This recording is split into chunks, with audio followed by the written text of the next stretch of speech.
Assalamualaikum warahmatullahi wabarakatuh.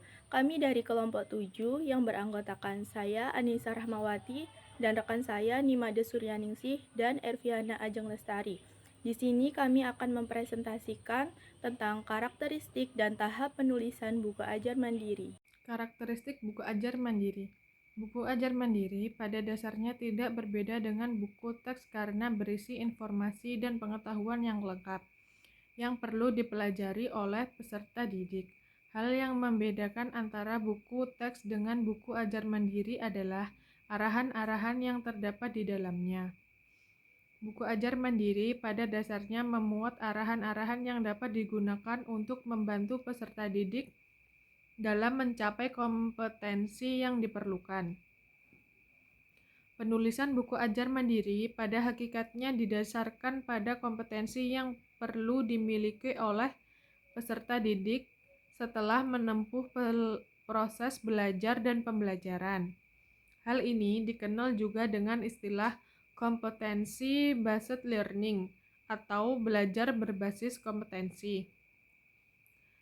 Buku ajar mandiri kerap disebut dengan istilah modul karena penulisannya dirancang agar berisi bagian-bagian yang dapat dipelajari secara sistematis atau bertahap agar peserta didik dapat mempelajari isi dan materinya secara utuh. Penulisan buku ajar mandiri biasanya didasarkan pada konsep dan teori mastery learning.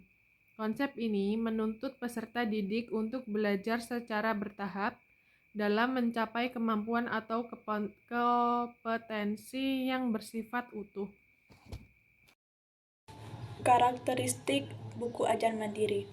Buku ajar mandiri kerap disebut dengan istilah modul karena penulisannya dirancang agar berisi bagian-bagian yang dapat dipelajari secara sistematis atau berharap agar peserta didik dapat mempelajari isi dan materinya secara utuh.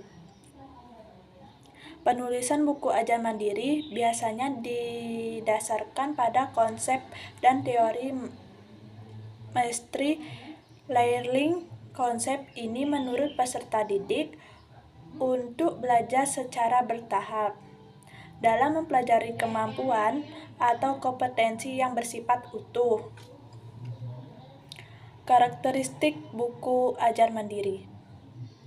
Selain berbasis kompetensi, buku ajar mandiri juga ditulis berdasarkan prinsip-prinsip belajar mandiri atau self-reading learning. Prinsip belajar mandiri mengemukakan bahwa motivasi dan inisiatif dalam melakukan proses belajar sangat menentukan keberhasilan peserta didik dalam mempelajari kompetensi yang diinginkan. Aktivitas belajar mandiri tidak berarti peserta didik melakukan proses belajar sendiri. Peserta didik memperoleh bimbingan untuk mendapatkan bahan dan sumber belajar dari tutor. Dalam menerapkan aktivitas belajar mandiri, peserta didik dapat memanfaatkan beragam sumber dan bantuan belajar yang diperlukan. Peserta didik perlu menerapkan strategi belajar yang cerdas yang meliputi aktivitas seperti menentukan bahan dan sumber belajar yang diperlukan, menentukan waktu dan tempat belajar, dan aktif melakukan interaksi pembelajaran baik dengan tutor maupun dengan sejawat. 1.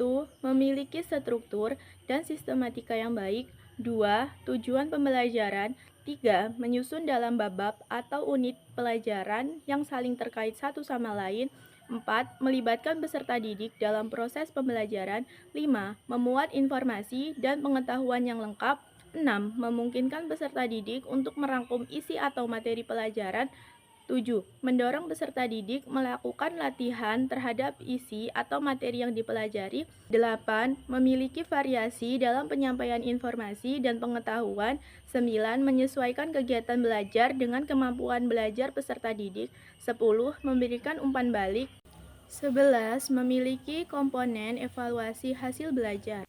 Sekian presentasi dari kelompok kami. Saya akhiri. Wassalamualaikum warahmatullahi wabarakatuh. Anton, dari marah